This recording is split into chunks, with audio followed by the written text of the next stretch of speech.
Hey everyone, and welcome to the Three Gun Show. This is episode 266, and I am your host, Dave Hartman.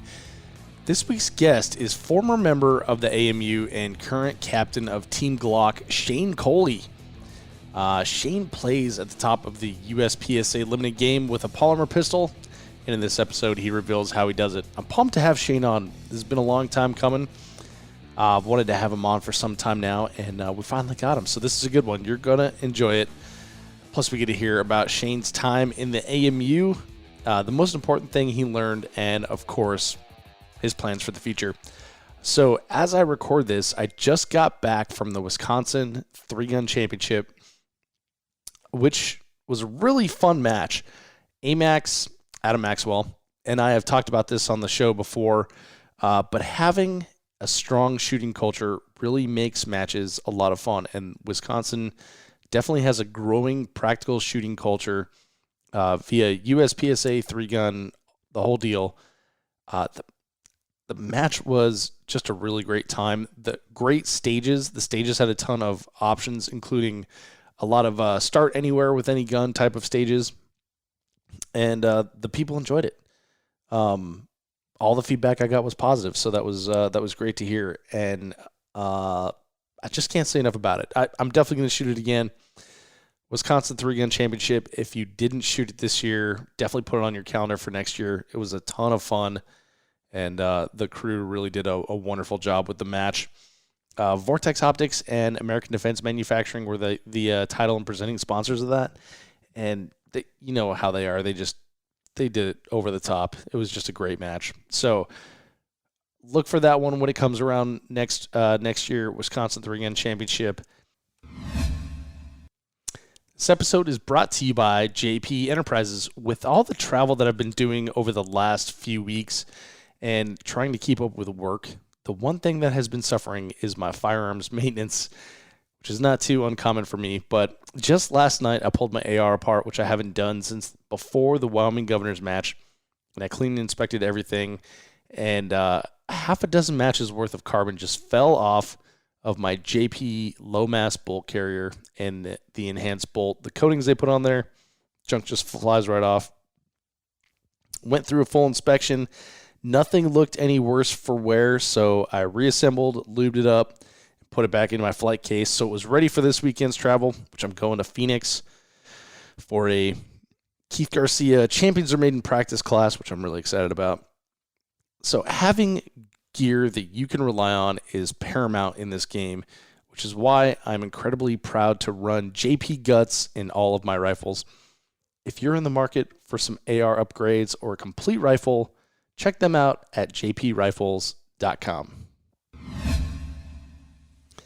And last thing before we get started here, I haven't asked this in a while. If you enjoy this type of content, tell a friend. Help a buddy on the range download a podcast app. Show him how to subscribe, or her. Spread the good word of the shooting sports by helping us grow, and everyone will benefit. Now, enjoy this interview with Shane Coley. Shane, welcome to the show. Hey, man. So glad I could be on here.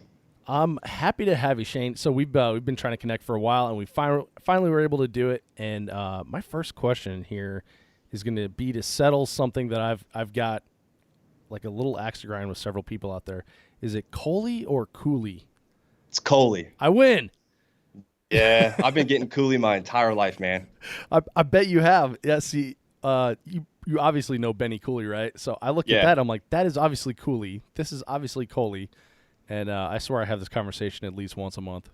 Well, funny story about Benny Cooley is I was at a match probably 3 or 4 years ago, and this guy walks up. We're shooting a stage, and him and I chat for a minute, and he's like, "Man, how's your dad doing?" I was like, "Oh, my dad's doing well. He still shoots some matches here and there, and or my family's coming up for the holidays, so he's doing really good." And the guy looks at me. He's like, "Yeah, man, I haven't seen Benny in years." I had to start laughing, and I was like, man, Benny's not my dad. He's a totally different person. My last name is Coley, not Cooley. And he was like, oh my God, I'm so sorry. Oh man, I bet he was embarrassed. I've always loved that story, especially when people bring up Benny. That's hilarious. Oh, now, have you talked to Benny? Do people call him Coley? Ask him how his son is? No, I don't think so. I think everyone gets his name right. It's probably the thing where you're like the second guy to come in, you know? Yeah, exactly. That's awesome, man. Well, thanks for clearing that up. I think I just won $1 in that one. So let's get into your background a little bit here, Shane. So as long as I've been paying attention to shooting sports, you've been a player in the game. When did the shooting sports become part of your life?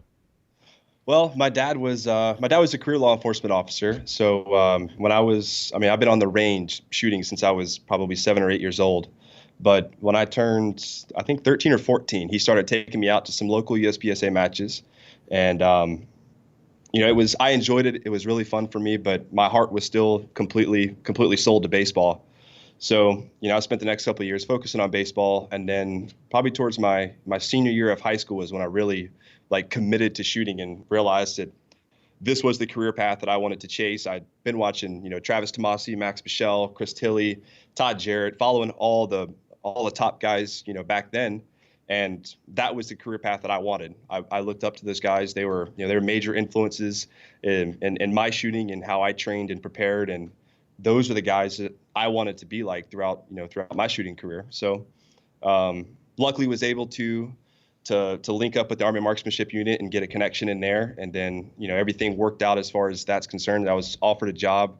So spent 7 years with AMU and loved every minute of it. Working with the guys the camaraderie was incredible. Being able to train with the guys was awesome. I got to work with Travis for a handful of years before he went to Paraordnance and then Remington. Daniel Horner was my squad leader for many years. So being able to train with him and learn from him was an awesome experience. And then, as everyone knows, the career path shifted and Glock happened. And it's been the best experience of my life. And I don't think I could ever change anything that's ever happened. And this will be my home until I retire. Oh, that's such a cool thing to be a part of. Several great organizations like that, and then just enjoying it, especially from an enthusiast standpoint. To be right. Working and living in the industry that gets you excited about stuff. That's cool. Yeah, it's with the being at the AMU, our mission was more instructing the soldiers and competing. So we did a lot of training, a lot of instructing, a lot of shooting, but the business side of the industry is something that I didn't know a ton about. So when I came into Glock, that was one of my big goals, was to move up to the marketing department and start learning the business side of everything while maintaining my ability as a shooter and continuing to progress in the shooting sports. So over the last 5 years I've been here, being able to see both sides of the industry and work in both sides has been, it's truly been eye-opening. And I've learned so much and been able to experience so many things that I never thought I would be a part of when I first signed on with Glock. So when you first signed on, was it just a competitive shooter role? Is that what the deal was? No, I was originally supposed to be a part of our instructing team down at Glock Professional. And okay. And when I first came in, like I said, I wanted to learn the business side of it and kind of step away from instructing for a little while. So they moved my position up into marketing department, and that's where I've been the last 5 years. But luckily, being there, they've given me a lot of freedom to train and stay proficient in the shooting sports and stuff, and they give me a lot of freedom to work with other departments inside the company. So I still work with all of our instructors and trainers and help those guys and go down and train with them, and then I support a lot of our sales staff and get to see a lot of different parts of the job in the industry. That's way cool. So when you're out shooting USPSA matches, are you doing it under the banner of Glock, or is this vacation time and you're doing it yourself? Oh no, this is all under Glock. Okay, and so that's yeah. part of their marketing plan is to have the Glock team out there representing. Right. And that was what they wanted from me when I signed on, is they wanted Team Glock at all of the important matches, all your nationals, your area matches, any match that had a lot of the pro shooters attending. They wanted Team Glock in the mix of everything and wanted us training hard so that we could go out there and try to win as much as we could. Gotcha. Oh, that's a really cool thing to be a part of. Yeah. Well, Shane, we talked about high school baseball that really was your focus at the time. When did that focus shift to competitive shooting? Like, was shooting something you had always done, like always kept it on the back burner, or was it like, okay, well, I'm going to pick up the guns again here because baseball is probably not going to be a college path for me? Well, I think probably my junior year of high school is when I really started noticing I really started noticing my interest in career path shifting, because growing up I wanted to be a professional baseball player. That's all I ever wanted to do was play baseball. Mm-hmm. And then when I really started like making it to the super squad, I was performing well at nationals. I looked back at myself and I'm like, wow, like I can actually really pursue a career in this. I can potentially have a successful future and something I still love to do. And at this point, I'm fixing to graduate high school. I don't really know where my baseball career is going to go. I don't know. At the time, I had no college scholarships. I'd only spoken to a couple of scouts, so I didn't really have any idea what I was going to do with baseball. And I was like, I don't want to pass up this opportunity that I know I can be successful at for something that could be a what if, 10, 15 years from now, if I were to ever make it into college or out of college. So I had to make a hard choice, and I ended up giving up baseball after high school. But at the end of the day, I look back over the course of my career, and I couldn't have made a better decision. Yeah. Yeah, it's funny, like that one small choice, or I guess that turns out it was a big choice, but that one big choice could have like completely changed like the trajectory of your life. It absolutely. And I've seen some of my best friends growing up shooting that, we were supposed to be the next big things. We were going to be the next Max and Travis.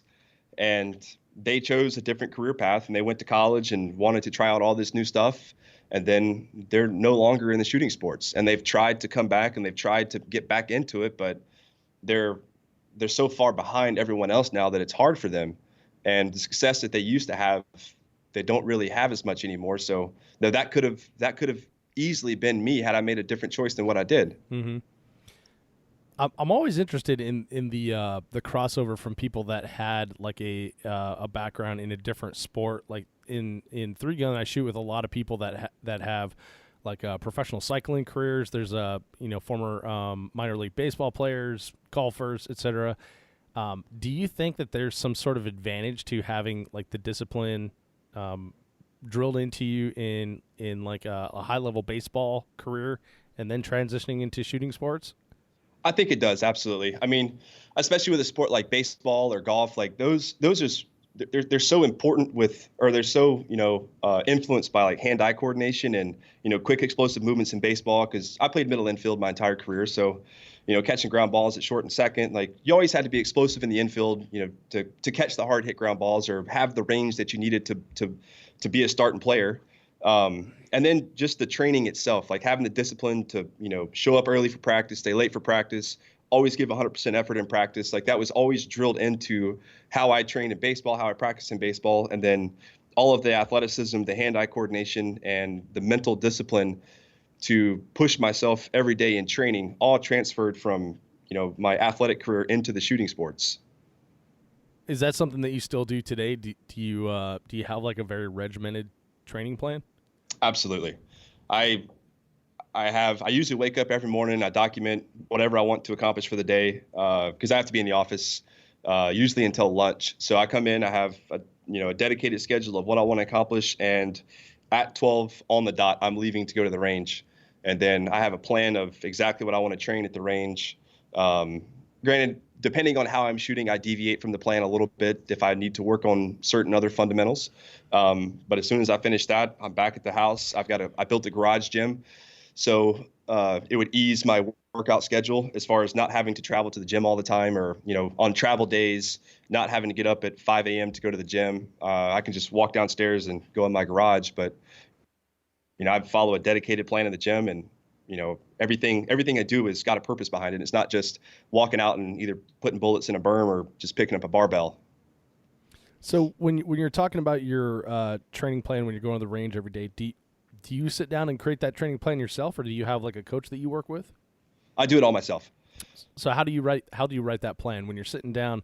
Like, do you look at it like a monthly program, a weekly program, or do you look at it like a quarterly or yearly program? It's almost like a day or weekly program. Like Okay. I'll start it at the beginning of the season. I'll write up a big program of what I want to accomplish.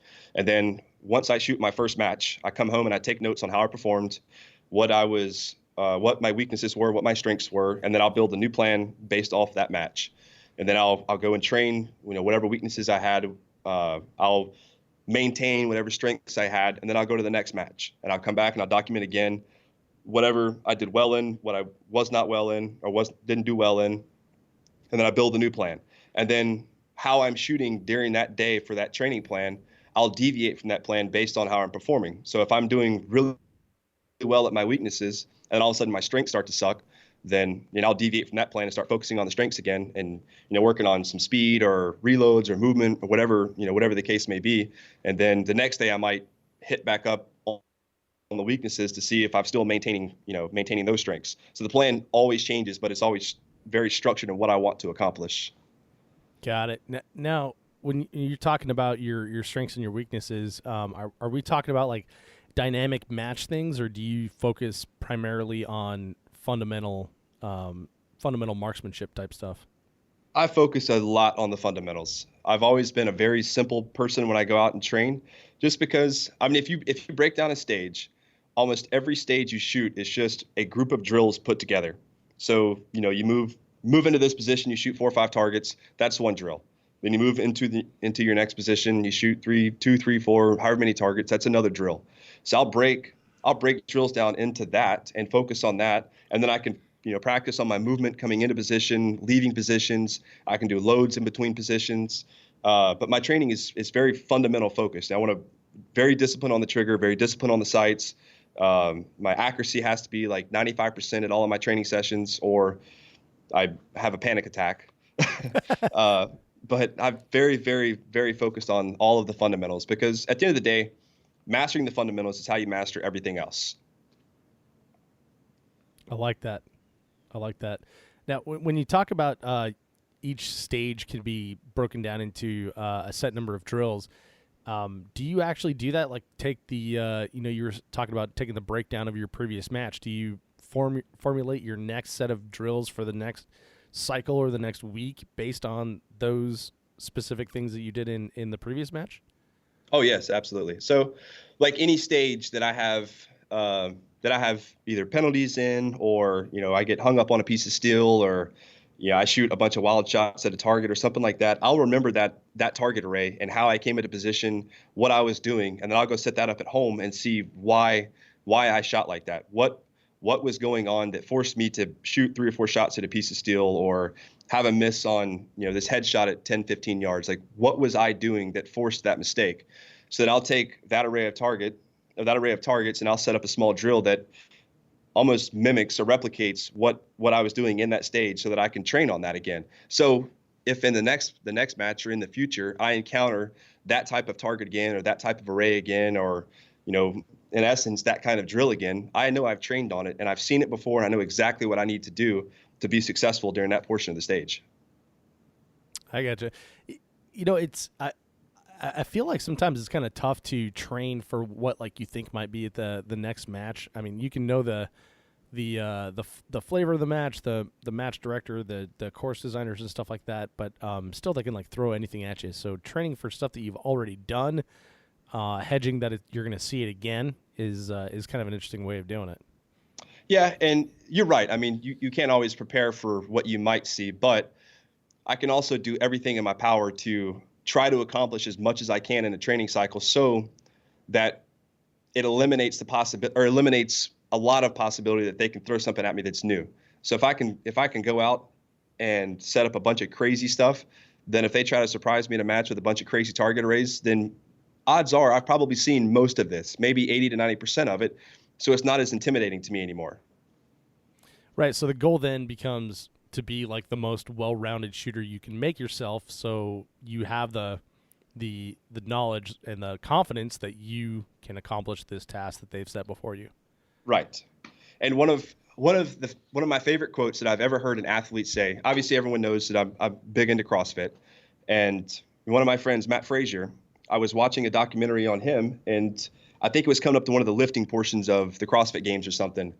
And one of the announcers or commentators was like, this is right in Matt Fraser's wheelhouse. He's going to be very, he's going to do very well at this event. And during his interview, he said, I train extremely hard every single day, and I vary my training in so many different ways so that I don't have a wheelhouse. I don't ever want to be looked at as an athlete that is only good at certain things and then is weak at other things. And when I watched that, I was like, that really makes a lot of sense as an athlete that can see really anything. In the shooting sports, they can set up any stage they want and create all these different scenarios. And similar to CrossFit, Dave Castro can set up almost endless amounts of different events to test different athletes in different areas.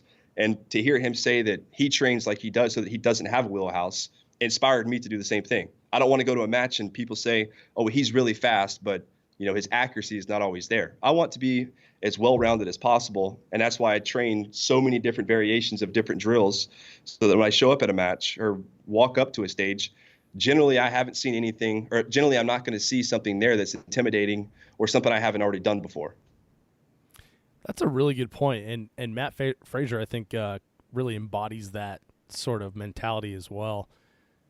In the sport of three gun, like you shot the big gun a couple years ago, right? I did. You're a little bit disadvantaged on the shotgun and the rifle portions, right? So yep, definitely so. I would imagine. So I don't have cable, but I would imagine that as you're coming to a stage, they're like, okay, well, he's going to shine on the pistol portion. You're going to see him lean on the pistol or whatever, and kind of eschew the shotgun. But we deal with that a lot in this sport as well, and being like someone who comments on pretty much everything in the sport.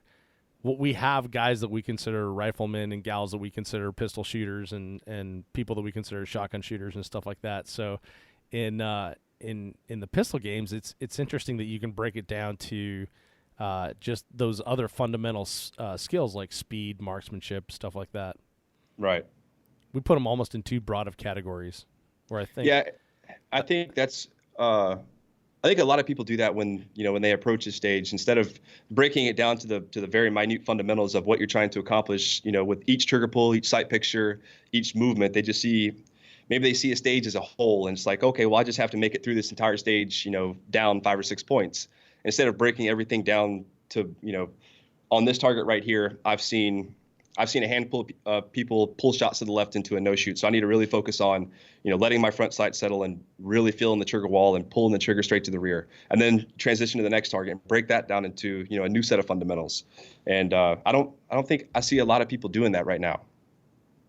Is that how you approach a stage, like when you do walkthrough? Absolutely. Yes, sir. How much time do you spend on walkthrough? I don't generally go out to stages a lot and spend hours and hours at the range before a match, but I will go and look at everything to give myself a general idea of what I'm going to face. But through the last 10, 15 years I've been shooting, I know where my problems are going to be. I know where targets are going to give certain people issues. If you're coming into a position and the first target you're going to shoot is a 20-yard hardcover target, then I know that target's probably going to give some people issues because they're not going to let the front sight settle before they touch off the first shot. So I know that going into that, maybe I start on an open target off to the left side, and maybe I lose a few tenths in transition time or in initial setup time, but I'm going to allow myself to really settle in and see a clear front sight once I get to that tough shot. And that's how I break everything down, even when I walk through the stages at the match, real time while shooting. Got it. So you're constantly looking at each individual target and the skills required for that target, not just like a whole array or a whole stage as something you need to just get through, right? Right. And usually every array, and if you look at every array as, there's always going to be one problem target, or there's always going to be one target that's maybe you don't focus on as much, or you take it for granted a little bit. Those are always the targets that usually tend to cause you to make the mistakes.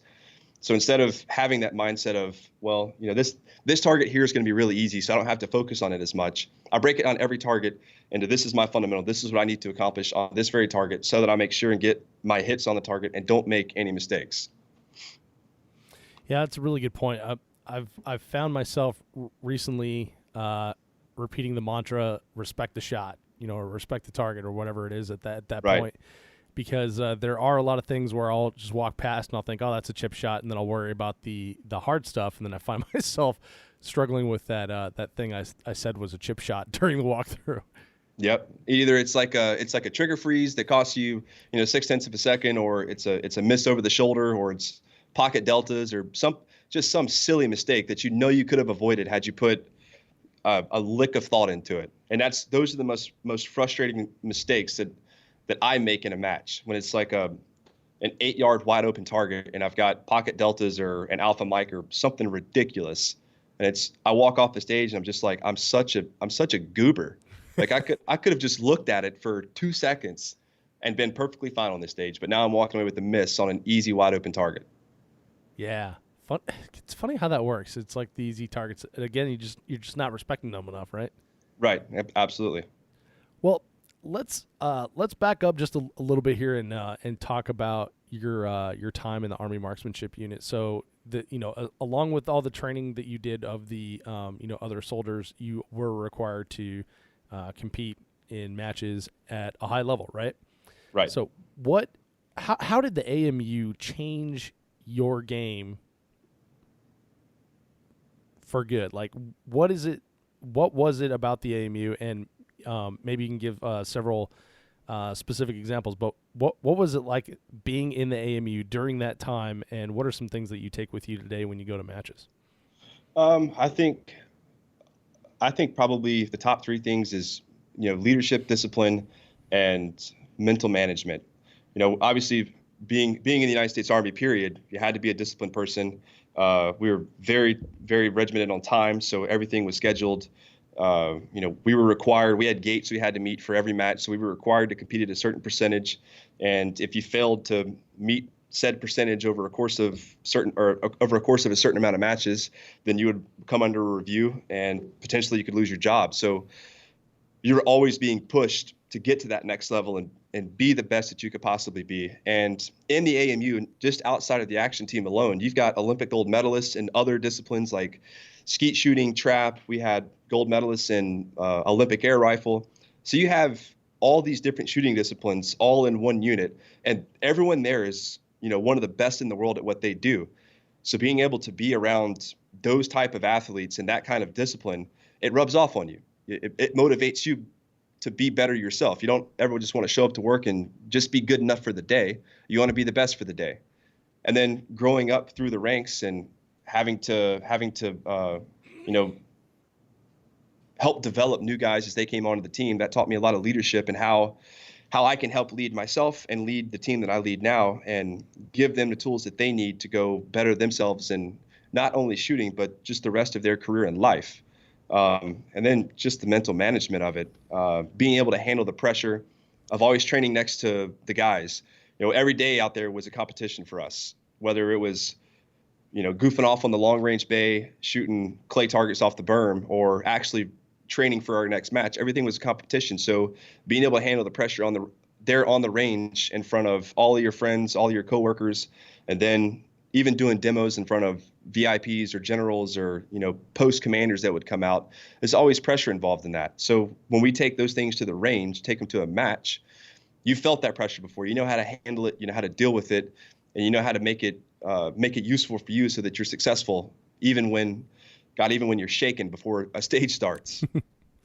Yeah. So the idea is like, if you can perform for a general, then you can perform at a match, right? Exactly. Interesting. So what you're describing with all the other high level disciplines there reminds me of like the U.S. Olympic training centers, like in Colorado Springs. Right. Like they've got all these different disciplines around, but they're all together, and so they're all striving to be like the best in their little niche, their discipline, right? Right. That's pretty cool that the Army has that available. And then, following the Army Marksmanship Unit on Instagram, you get a little peek of like all the different disciplines that they have, and there's constantly something going on. There's like a ton of people competing at high levels in every shooting sport that you can imagine. Yep. And I mean, it was always friendly competition between all the teams, and every team wanted to be the best team in the unit or have the most wins in the unit. So, whenever another team would go out and win a gold medal or win a championship or a World Cup or service match at Camp Perry, then we always wanted to go win too. We could come back and tell the commander that, hey, our guys just won, Open Nationals or IPSC Nationals or, whatever championship we could find. We always wanted to be the best team as well. So always having that strive to compete against each other. I mean, it pushed us. Every day was, like I said, it wasn't just being good enough for the day. It was always wanting to be the best for the day. Yeah.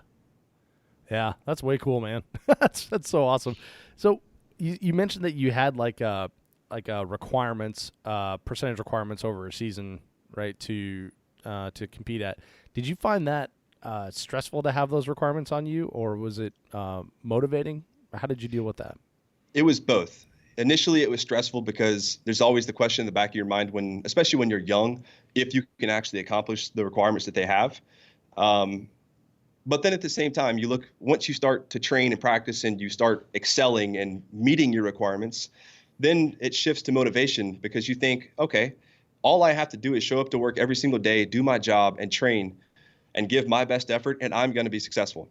Granted, everyone has their bad days. No one can be perfect or the best for every single day, but you can always give your best effort. And I knew as long as I showed up every day, gave my best effort, and did everything I could to be successful, then I would never have to worry about those requirements being an issue for me. And all the rest of us felt the exact same way. We all pushed each other every single day, and we were all such good friends that if we knew one of us was starting to slack or one of us was not doing well or having some issues, then all of us would drop everything we were doing and we would help each other. We would support them. We would go out and train with them. We would offer them advice. We'd do whatever we could to make sure that everyone was successful. And that alleviated a lot of the stress as far as not meeting all the requirements. That's way cool. So it's oh man, to have that type of community around you is got to be incredible. People want to see you succeed as much as you want to see them succeed. And that's some of the camaraderie that I love and I miss not being there anymore. And I still keep up with all the guys. We still talk almost every single day. So it's awesome to see their success, after I've left and see them still doing amazing things on the range. But, just having that motivation from each other and that push and that constant effort from each other to always want to see you succeed and be the best you can be was an awesome feeling because I struggled. I had my bad years, and like I'm sure many other shooters have. Daniel Horner dropped everything he would be doing to come out and train with me.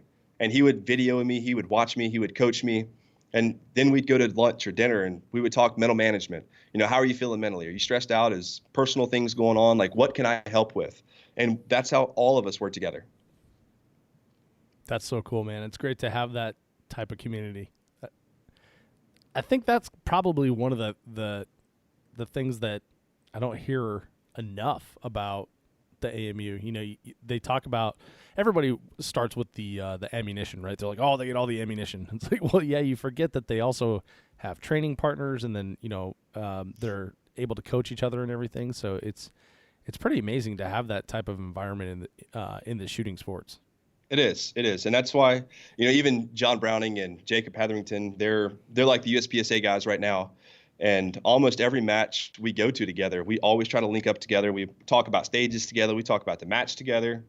And even though me and John, we're like the biggest competitors in limited right now, we don't hide anything from each other at all. We don't withhold stage plans or anything. Like, I want John to be successful just as much as John wants me to be successful. And that's what makes shooting against each other so fun, because we want the best for each other and we want the best man to win on that particular day.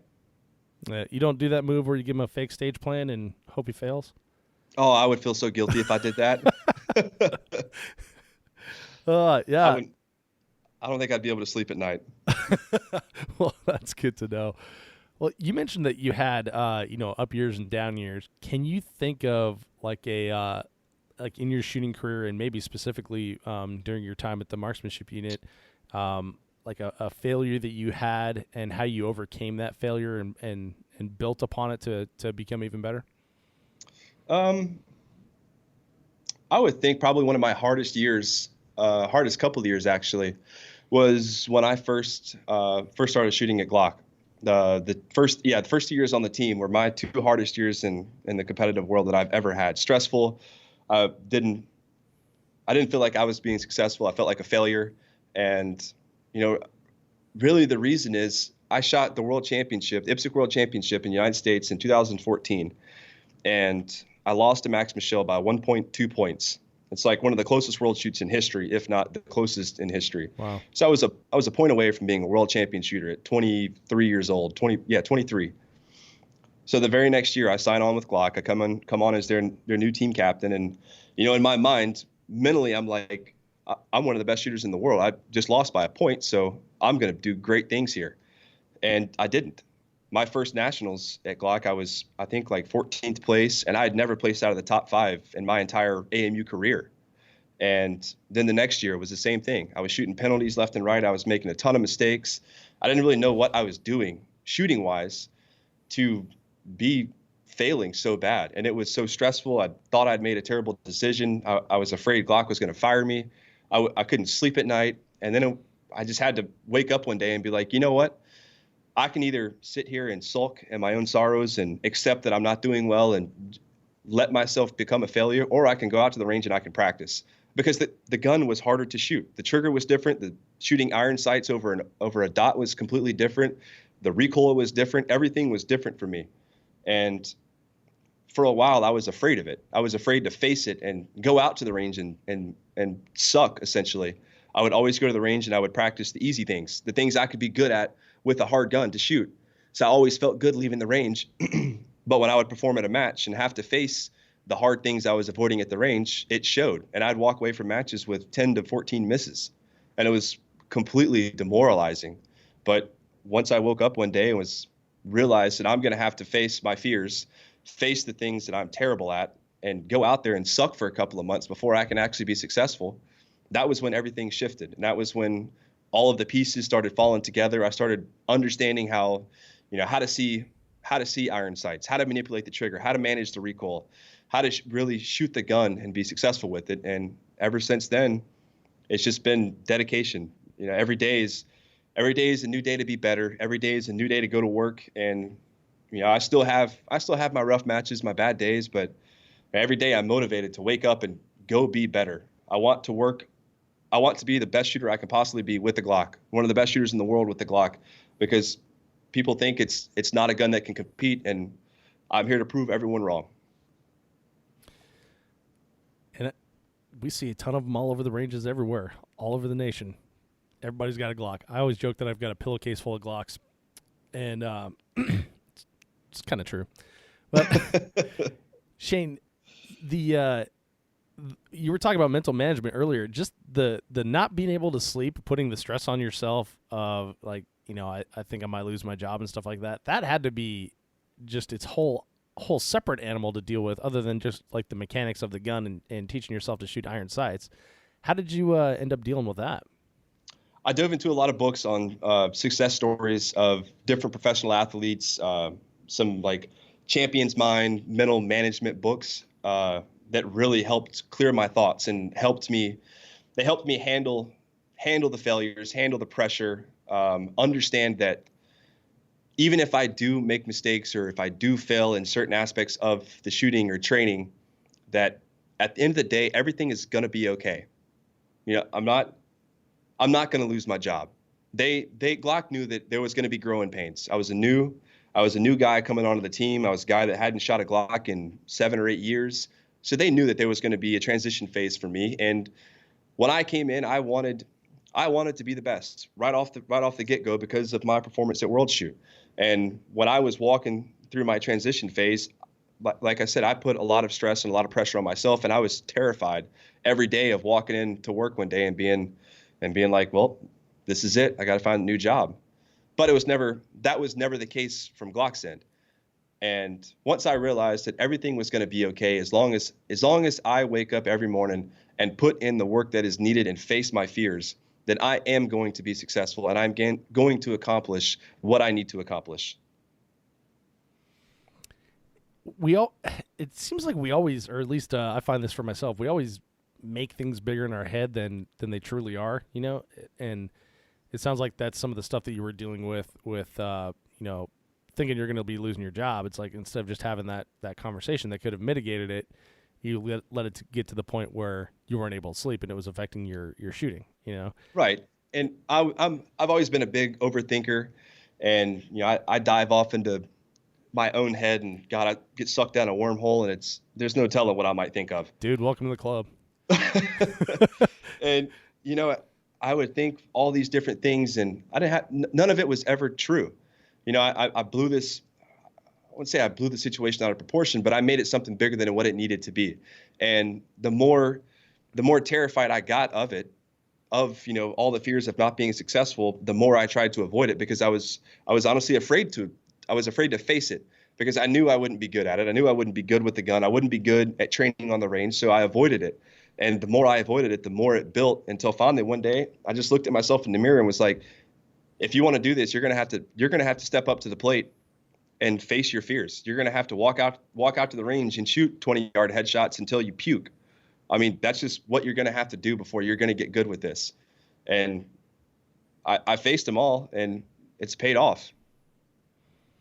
So what did you learn from that experience? To never step away from a fear. If I have something that I know I'm not good at, or something I'm afraid of, walk up to it and face it head on. Because at the end of the day, you're going to win. You're going to be successful. And as long as you face your fears, you do what you know you need to do, and don't step away from the things you're not good at, you're going to be successful. If I know that I'm struggling at shooting 20-yard targets stronghand, instead of going to the range and shooting 10-yard targets freestyle, I'm going to go out there and I'm going to shoot them at 30-yard stronghand. I'm going to make it even harder, because I know that's something I'm not good at, and I'm not going to be afraid of it. And then I'm going to get really good at shooting targets at 30 yards with my stronghand. And next time I see 20-yard targets in a match, I'm going to crush it. Yeah, that's a great way of looking at it. Just make everything harder than it needs to be. So when you get to actual game day, then you've already been there. Absolutely. So okay, so you've been out of the AMU for a few years. You've got several years under your belt at Glock. You've moved into their marketing team. What are your goals these days? Like, if we're sitting here in September of 2019, if we can be just a little bit early and get a clean sheet of paper out, look at 2020 goals, what do 2020 goals look like for you? Well, 2020 is probably the biggest year I'll have at Glock currently, because it's World Shoot 2020 in Thailand. So all of 2018 and 2019, I've been prepping for World Shoot, trying to make the U.S. national team to go to World Shoot. So once next year hits, it's going to be 90-0 at the range every single day, prepping for World Shoot and doing everything I can physically, mentally, nutritionally, shooting wise, fundamental wise, to make sure that I'm in the best competitive shape to show up in Thailand and win the World Shoot. I've always wanted to win one. That's the biggest goal I could accomplish right now in the shooting sports, and Glock wants me to win it. So everything from now moving forward is going to be directly related to how can I win World Shoot 2020. Got it. So it reminds me of I guess an adage that Joe DeSena from Spartan Race always says, "We'll make the boat go faster," and it's about a crew team, right? And they just made every decision for an entire year of like, will this make the boat go faster? Yep. It's like, should we go party tonight? Will that make the boat go faster? No, let's stay in practice. So that kind of thing. Well, that's really cool. Really cool goal to have. And, we wish you the best with it, but let's break that down a little bit. You mentioned diet and nutrition. I think that's something that we definitely miss in the shooting sports a lot. What does your diet and nutrition look like these days? And then I'm going to transition into like physical training as well on there. I eat pretty standard meat, potatoes, vegetables. I wake up every morning. I cook breakfast, bacon and eggs, usually, depending on how much time I have in the morning. Sometimes I don't wake up as early as I want to, but I do a lot of meal prepping. I generally spend my Sundays or Mondays meal prepping. I have a lot of chicken, a lot of rice. I try to eat, depending on how much I'm weight training or doing physical or cardio or fitness in general. I generally try to eat anywhere from 2,500 to 3,500 calories in any given day. I rarely eat fast food. I don't like any processed foods. I just try to keep it as clean as possible. Of course, every now and then you have your splurge days, but try to meat, potatoes, and broccoli and asparagus and all the good stuff, man. Yeah, sounds very. Well, you mentioned your love of CrossFit earlier. It sounds very CrossFit-y. Yep. All right, so when you're talking about your workouts, you mentioned CrossFit's a love for you. So what kind of physical training do you do? Things that you don't that you're not doing on the range, but is still competitive shooting specific. I've got really from CrossFit. I got really into into Olympic weightlifting Mm-hmm. because a lot of the movements that we have are very short, explosive movements. We're generally always in some sort of compressed position, coming out of a lean or out of position. So the Olympic lifts with the clean and jerk, the snatch, the squat, front squat, overhead squat, all of those are all from a compressed position and explosive movement out of the bottom. So that builds, leg strength, core strength, overall strength in general. And I feel like that makes me an explosive out of positions, which helps me save time, moving across stages. And obviously I throw in the cardio aspect of it to not bulk up too much to where, I'm moving too much weight. For example, earlier this year, I was following like a hybrid powerlifting, Olympic lifting program. And I got up to like 240 something pounds and I could lift a house, but I couldn't move. Right. And I was noticing it in stages. I was shooting slower times and I wasn't keeping up like I used to. And I was like, man, I can't do this anymore. So I went out and bought a stationary bike, one of the Concept 2 bikes. Oh. And I started doing intervals on that. So I would do like a max calorie for 3 minutes and then jump off and do, I don't know, 10 back squats at 225 and then, 10 pull-ups or 10, 20 push-ups and then jump back on and do another 3-minute max calorie. And I really changed the way I was lifting to where I was doing a lot of cardio or having a lot of cardio involved, but not lifting so much heavy weight to where I was starting to bulk up. And I finally dropped my weight back down to, I think I'm down to 218 or so now. So the movement has gotten more explosive and a lot faster, but I had to find that balance between too much weightlifting and too much cardio. Yeah, that's a tough one because like you get stuck in that thing of like, well, I just want to add 5 pounds to my max, and then Right. I want to add another 5 pounds. Like you get stuck in that thing. Like, wait a minute, am I working out for working out, or am I working out for shooting here? Like, what's going Right. on? So, Am I trying to look cool on Instagram or am I trying to make this productive? Well, it's all about Instagram for sure. As long as you look cool. Exactly. That's why you get the big wide bumper plates, and no one knows how much you're lifting. Exactly. I agree with that. Yeah, that's a tough one. Okay, so you're adding in we say Concept 2 stationary bike. Is that the assault bike, or is that just like the normal bicycle kind of thing? It's just the bike erg. Oh, okay. So it's not the assault bike. Those things are the devil, man. Yeah, that's what I was thinking of, and I almost vomited just thinking about it. Yeah, they're soul snatchers. Yeah, for sure. So okay, so the being on the bike for 3 minutes, just burning it out as fast as you can. Do you do any running or anything like that? I don't. I am very anti-running. I've never liked running. I hated running in the Army. Actually, Daniel Horner, he used to get so mad at me because we go on runs and I would complain the whole time. I've always hated running. So I've always been a biker. I don't know, any other cardio form except running, I'm all in for. But running, God, it to me it's miserable. Which is hilarious coming from a guy who was in the Army, because you got to Yep. do a lot of that. Well, anytime I would upset Dan or get on his nerves, he would always threaten me with a run. I don't know, I could be doing anything in the office. I could be goofing off or something, and he would just look at me, Coley, you want to go on a run? No, I'm good. Sergeant. I'll fix this. Yeah, fix that There's behavior always this problem threat. real quick. Oh yeah. Or if I ever did something wrong, if he wasn't around, I would usually get a text that night saying, be at the office at 05 and PTs. I would just sit back on my chair and think like, oh man, this is going to be miserable tomorrow. Oh, that's terrible. But I'm very, very anti-running. It's good for you, good cardio, but just not for Shane. Yeah, I don't know, like if it's really that good for you, like as far as good for your joints. And I want to. So it's probably not a good question for you because you're anti-running, but I really would like to see some sort of study for the type of stuff we do. Like, I think that you could probably do better with repeated 40-yard dashes rather than just doing like 4 miles or something like Now, that, as far as your training? Now sprints I'm on board with. Okay, let's talk about that then.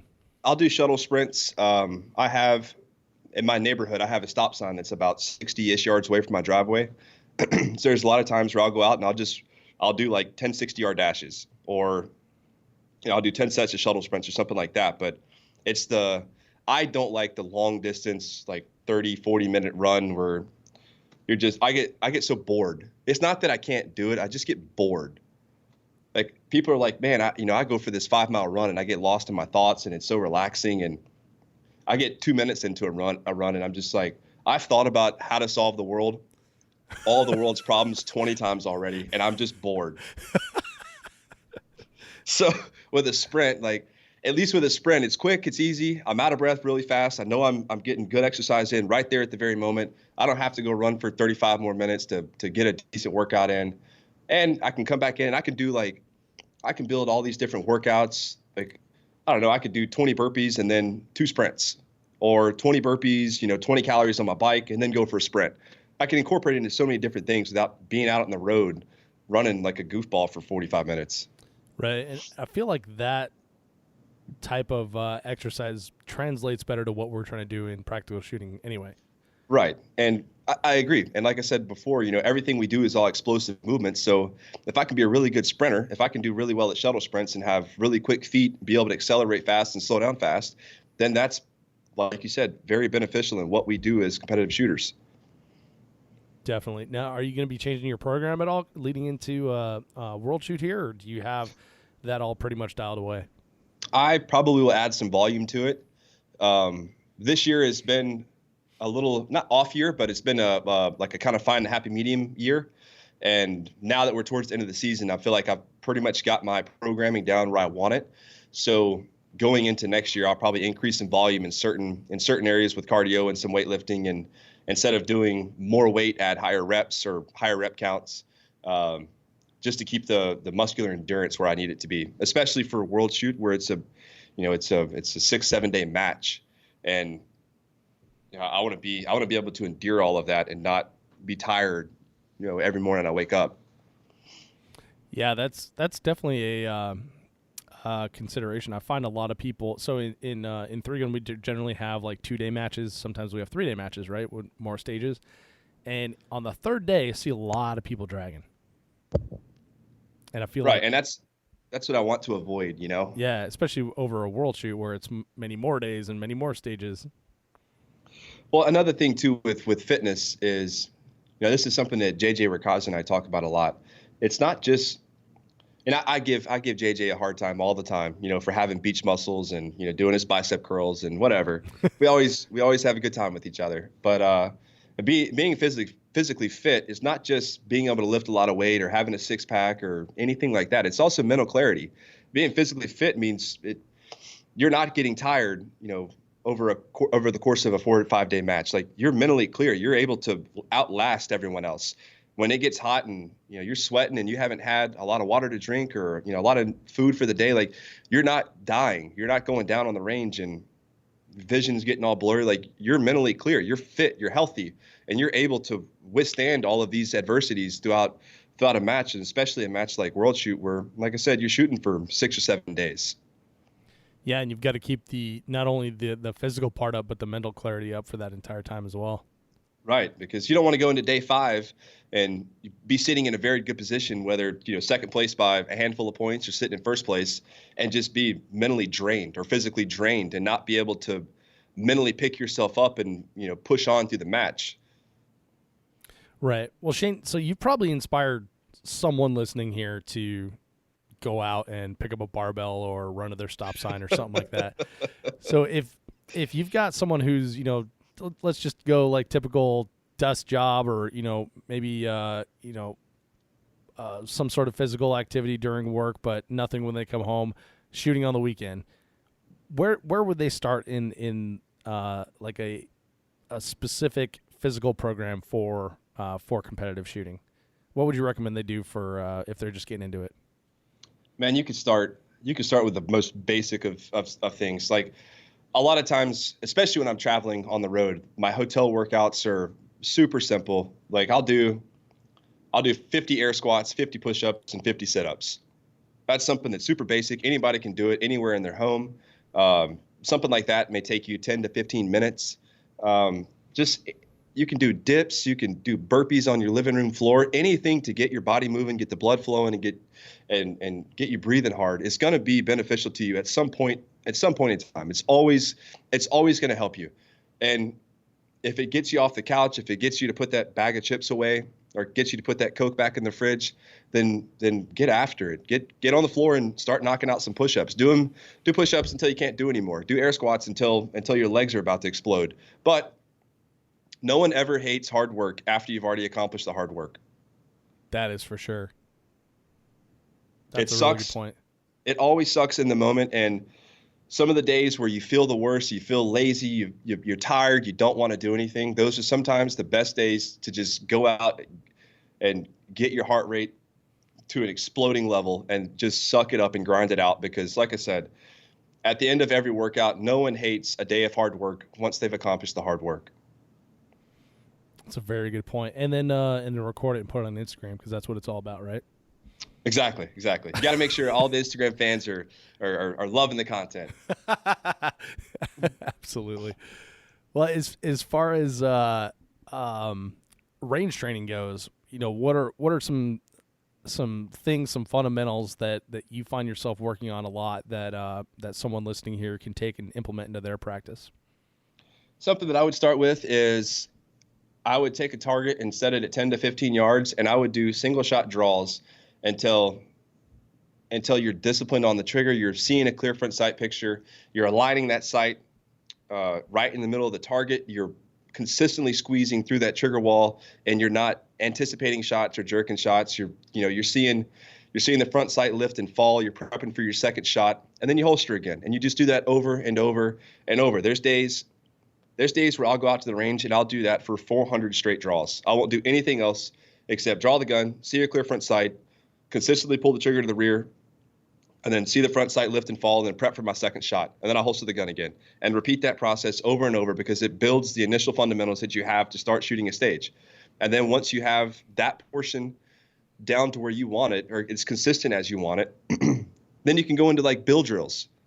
Then same thing, you put a target at 10 yards and you do 6 shots.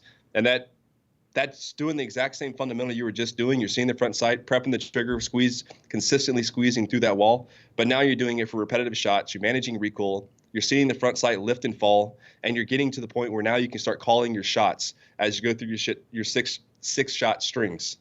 And then from there, you can break off into a couple of different targets, go into some transitions, like a simple El Prez. Things like that are going to be incredibly beneficial, throughout your shooting career. And that's honestly a lot of what I do. I don't set up a ton of crazy drills. I do a lot of very simple stuff. And I have my drills where I put, target sight at 25, 30 yards and, practice different fundamentals there. But when I'm really not shooting accurate, or if I feel like I'm starting to jerk my trigger or anticipate my shots, I'll put a target at 15 yards and I'll do 300 or 400 draws. And that's all I'll work on for a day. That's a lot of draws. It gets tiring. It really does. Yeah, I bet. It's like cardio on the range. I always think about that. Do you have like I wonder about symmetry. Do you think like you're gonna have like shoulder problems for as many draws you've done over your entire career? I don't think so. No, I don't think that would ever be an issue, because with the fitness portion of it, when I go home and I train in the gym, I'm still working, both sides of the body. So I feel like any small workout I got, on my right shoulder, I'm going to equal it out, as soon as I get home to the gym. So I don't think that would ever be an issue. Gotcha. All right. So on that third portion that you were talking about, the mental management, do you have any sort of any mantras, any mental management drills, or you recommend like a book or something that the audience can pick up and check it out? One of my favorite reads to date is a book called Chasing Excellence by Ben Bergeron. He's a famous CrossFit coach, owns CrossFit New England. He's worked with, Matt Frazier, Katrin David's daughter, Cole Sager. He's worked with a lot of big athletes, and Chasing Excellence is one of the best books I've ever read. And one of the biggest things I took from that was do everything you can to be 1% better every day and control what you can control. If it's something that's completely out of your control, then there's nothing that you can do to fix it. All you can do is control what you can control. React according to whatever situation you encounter, but all you can do is control what you can control. I like it. And I've got that book. It's like 2 books down on my to-read list right now. It's such a good book, and it's such an easy read. I think it's only like 200 and something pages. You can probably read it in a day and a half, but he's got so many good points, from resiliency to persistence to the grind to just dedication, hard work. He talks about confidence and the different definitions of confidence, and it really helped me a lot when I put a lot of those things into perspective and actually applied them to how I was training and how I was handling stress and pressure and working on my mental game throughout competitive shooting. Nice. I like that. Okay, cool. I'm definitely gonna bump that up then in the reading queue and check it out. All right. Well, yeah. Shane, we've gone a lot of we've covered a lot of ground here in your career, and I appreciate your time and taking the time out of the day here to chat with us here on the 3 Gun Show. All kinds of actionable things from our talk here. If people go back and listen to this again, they're definitely going to be able to come up with a training plan for themselves, like you make for yourself. Do you have one final thought, one piece of advice, something that you want to leave the audience with today? Be disciplined and go out and face your fears. Like I talked about earlier in the show, I spent a lot of years avoiding what I wasn't good at, avoiding what I was afraid of, and it led to a lot of stress, a lot of sleepless nights. And the easiest solution is just to face it. Like I said a second ago, I can control what I can control, and I can control my reaction to a fear. I can control how I respond to something I'm not good at, something I'm afraid of, and I can go face it head on, and I can be a disciplined shooter, a disciplined worker, a disciplined person, and dedicate the appropriate time to face that fear and no longer make it a fear, but make it something that I'm excited about, something I'm good at, and live my life that way. That's not just related to the shooting sports or training or weightlifting or anything. It's your everyday life. From school to business to starting a business, whatever the case is. As long as you face your fears, you get up every morning, you want to work hard and win the day, you're always going to be successful. I love it, man. That's a great final thought. Shane, this has been a lot of fun, man. I really do appreciate your time in chatting with me here on the 3 Gun Show and sharing your experience with the audience. Thank you for sharing. Man, I really appreciate the opportunity to be on the show. I obviously had a great time talking to you today. I love it, man. I'd love to have you back on in the future. Hang in with me here just a moment. For everyone listening, links to everything that Shane talked about in the show notes. We'll see you on the range. Thank you for listening to the 3 Gun Show, and thank you to the people that support what we're doing over here, including Vortex Optics, IWI US, JP Enterprises, and the 3 Gun Show patrons. Couldn't do it without you. Definitely appreciate it. I'll see you on the range.